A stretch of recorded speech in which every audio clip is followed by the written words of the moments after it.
Hello everyone. आज हम पढ़ने जा रहे हैं क्लास 8 सोशल साइंस का चैप्टर नंबर 1, जिसका नाम है natural resources and their use. इस चैप्टर को हम विजुअल्स एंड एनिमेशन की मदद से इंटरेस्टिंग वे में कंप्लीट करेंगे। तो चलिए स्टार्ट करते हैं।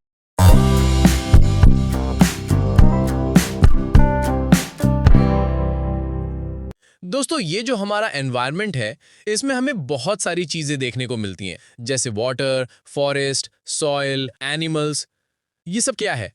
ये सब नेचर के पार्ट्स ही तो हैं, जो कि लिविंग और नॉन लिविंग दोनों ही फॉर्म्स दोनों में एग्जिस्ट कर सकते हैं।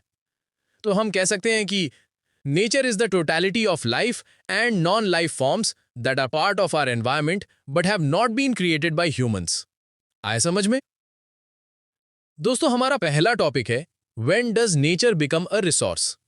इस टॉपिक में हम समझेंगे कि कैसे और कब प्रकृति की चीजें इंसान के लिए रिसोर्स बन जाती हैं। तो हम जानते हैं कि जब इंसान अपने यूज के लिए नेचर के एलिमेंट का यूज करते हैं या नई चीजें बनाने के लिए जिसे वे कंज्यूम कर सकें, तब ये एलिमेंट्स ऑफ नेचर को हम रिसोर्स कहते हैं। तो हम कह सकते हैं कि when humans use nature's element for their subsistence और to create new things from them for self consumption, these elements of nature become resources. For example, tree पर्यावरण के पार्ट्स हैं, पर जब हम उनसे फर्नीचर बनाते हैं तब हम उन्हें एज अ रिसोर्स देखते हैं। दोस्तों, नेचर को एज अ रिसोर्स यूज करने के लिए 3 क्राइटेरिया फॉलो होने चाहिए। पहला, resources should be technologically accessible, यानी रिसोर्सेज को हम टेक्नोलॉजी का यूज करके एक्सट्रैक्ट कर सकें।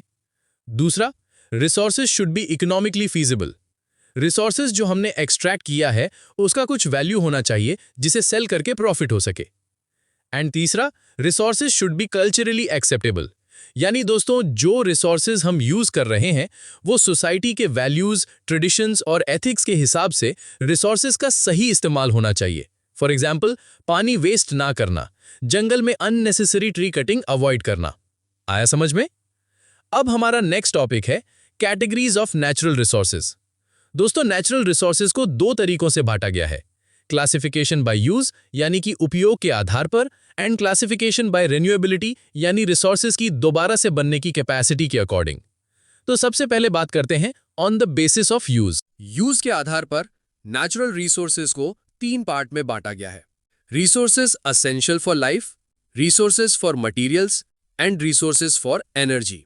रिसोर्सेज असेंशियल फॉर लाइफ में वैसे रिसोर्सेज आएंगे जो कि लाइफ के लिए असेंशियल है, यानी महत्वपूर्ण है, जैसे air, water, food etcetera.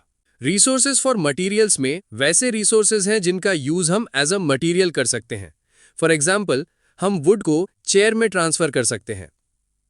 And resources for energy में वैसे रिसोर्सेज आएंगे जिनका यूज हम एनर्जी क्रिएट करने के लिए करते हैं। For example, coal, petroleum and natural gas. दोस्तों, हमने क्लासिफिकेशन बाय यूज देख लिया। अब बात करते हैं क्लासिफिकेशन बाय रिन्यूएबिलिटी। तो सबसे पहले हम जानते हैं कि रिन्यूएबिलिटी का क्या मतलब होता है। Renewability is the ability of nature to restore and regenerate resources so that they can be used again and again without running out.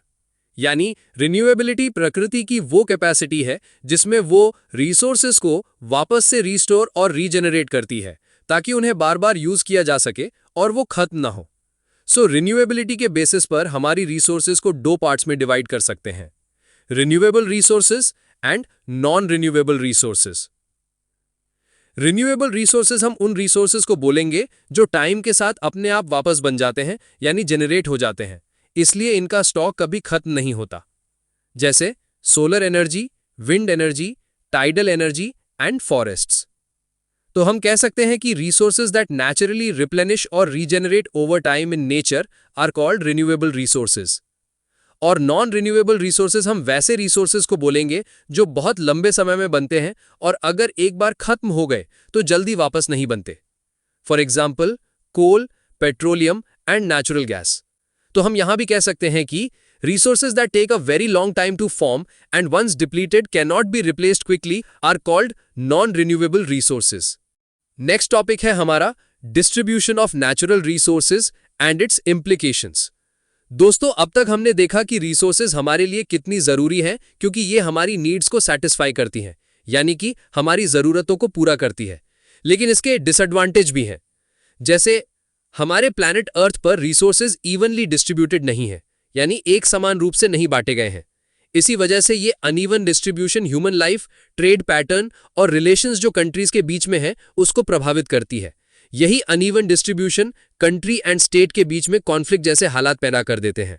For example, हमारे बुक में कावेरी रिवर का एक एग्जाम्पल दिया गया है, जिसमें कावेरी रिवर के वाटर को शेयर करने के लिए कर्नाटक, तमिलनाडु, केरल एंड पुडुचेरी इन सभी स्टेट्स के बीच में कॉन्फ्लिक्ट्स एंड नेगोशिएशंस हुए। हमारा नेक्स्ट टॉपिक है द नेचुरल रिसोर्स कर्स। इस टॉपिक में हम ये समझेंगे कि किसी कंट्री के पास ज्यादा रिसोर्सेज होने का मतलब ये नहीं होता कि कोई पर्टिकुलर कंट्री रिच या डेवलप्ड है, क्योंकि जिन कंट्रीज के पास ज्यादा रिसोर्सेज होते हैं उनकी इकोनॉमिक ग्रोथ एक्चुअली धीमी हो जाती है। ये इसलिए होता है क्योंकि रिसोर्सेज होने से फायदा तभी है जब उसका सही तरीके से यूज करके वैल्यूएबल प्रोडक्ट बनाया जाए। फॉर एग्जाम्पल, सपोज एक कंट्री है ए, इसके पास प्लेंटी ऑफ रिसोर्सेज है, यानी बहुत सारे रिसोर्सेज, बट अगर यहां स्किल्ड लोग या प्रॉपर टेक्नोलॉजी ही ना हो तो रिसोर्सेज का पूरा यूज ही नहीं हो पाएगा। हमारा नेक्स्ट और आखिरी टॉपिक है responsible and judicious use of resources, stewardship. सबसे पहले हम समझते हैं कि स्टीवर्डशिप का क्या मतलब होता है। Stewardship means taking care of natural resources so that they can be restored, regenerated and used wisely। यानी स्टीवर्डशिप का मतलब है नेचुरल रिसोर्सेज का ध्यान रखना ताकि उन्हें रीजेनरेट करके समझदारी से यूज किया जा सके। पर दोस्तों, कुछ लालची लोगों ने अपने फायदे के लिए इन रिसोर्सेज का इतना ओवर यूज किया है जिस वजह से ये रिसोर्सेज खत्म होती जा रही हैं। Restoration and regeneration of renewable resources. Restoration का मतलब है खराब या कम हो चुके नेचुरल रिसोर्सेज को वापस से अपनी ओरिजिनल हेल्दी स्टेट में लाना। एंड रीजेनरेशन का मतलब होता है नेचुरली या ह्यूमन के हेल्प से उन रिसोर्सेज का दोबारा से बन जाना या ग्रो होना। यह प्रोसेस मेनली रिन्यूएबल रिसोर्सेज जिसे वाटर, सॉइल एंड फॉरेस्ट के लिए होता है, क्योंकि ये वापस से बन सकते हैं। दोस्तों, इस टॉपिक को समझाने के लिए हमारे बुक में 2 एग्जाम्पल दिए गए हैं। पहला एग्जाम्पल है over exploitation of ground water, a caselet from Punjab. दोस्तों, हम जानते हैं कि ग्राउंड वाटर एक रिन्यूएबल रिसोर्स है, पर ग्रीन रेवोल्यूशन के टाइम पर पंजाब एंड हरियाणा के फार्मर्स ने ग्राउंड वाटर का यूज उसकी रिचार्ज स्पीड से ज्यादा कर लिया, जिसकी वजह से पानी का लेवल ग्रेजुअली नीचे चला गया, कई जगह 40 मीटर से भी ज्यादा। आप इस मैप में क्लियरली देख सकते हो कि ये जो रेड एरिया है, यहां पानी का लेवल 40 मीटर से भी ज्यादा नीचे जा चुका है। दूसरा एग्जाम्पल है द केस ऑफ सीमेंट। हम सभी जानते हैं कि सीमेंट आज के समय में कितना इंपॉर्टेंट है। बिना इसके बिल्डिंग्स, ब्रिज और रोड नहीं बन सकते, पर इसके कुछ नुकसान भी हैं। जैसे जब सीमेंट का प्रोडक्शन किया जाता है तब बहुत ज्यादा डस्ट यानी धूल रिलीज होती है, जो हवा में मिलकर एयर पॉल्यूशन क्रिएट करती है, जो कि हमारे लंग्स के लिए हार्मफुल है। सीमेंट का वेस्ट नियर बाय लैंड और वाटर बॉडीज को भी पॉल्यूट करता है। और दोस्तों, सीमेंट बनाने में नॉन रिन्यूएबल रिसोर्सेज जैसे लाइमस्टोन, क्ले, सिरिका का यूज होता है, जो कि लिमिटेड अमाउंट में अवेलेबल है। अगर एक बार ये खत्म हो गए तो हम इसे दोबारा कभी रीजेनरेट नहीं कर पाएंगे। दोस्तों, अब तक हमने देखा कि रिसोर्सेज का गलत इस्तेमाल कैसे प्रॉब्लम क्रिएट करता है, लेकिन अब एक ऐसा एग्जाम्पल देखते हैं जो हमें सॉल्यूशन दिखाता है, जिसका नाम है अ केसलेट फ्रॉम सिक्किम। दोस्तों, इस स्टोरी में पेमा नाम की एक लड़की अपने परिवार के साथ खेती करती थी। उनके खेत में सालों से केमिकल फर्टिलाइजर का उपयोग होता था, जिससे उनकी मिट्टी का सेल्फ प्रोडक्शन कैपेसिटी खत्म हो गई। फिर बाद में सिक्किम गवर्नमेंट ने ऑर्गेनिक फार्मिंग को प्रमोट करने के लिए एक पॉलिसी अनाउंस की, जिसकी वजह से पूरे स्टेट में केमिकल का इंपोर्ट और सेल बैन हो गया। गवर्नमेंट ने फार्मर्स को ऑर्गेनिक फार्मिंग मेथड सिखाने के लिए कैंप्स लगाए, जिसकी वजह से स्टार्टिंग के कुछ साल में क्रॉप प्रोडक्शन कम हुआ, बट 5 साल के बाद सिक्किम पूरी तरह से 100% ऑर्गेनिक स्टेट बन गया। एंड इसका नतीजा ये हुआ कि सॉयल हेल्थ इंप्रूव हुई, बायोडाइवर्सिटी वापस आ गई, फार्मर्स की इनकम 20% तक बढ़ गई। दोस्तों, अब तक हमने देखा कि कैसे ग्राउंड वाटर डिप्लीशन और सीमेंट इंडस्ट्री के एग्जाम्पल हमें रिसोर्स मिसयूज के नुकसान समझाते हैं।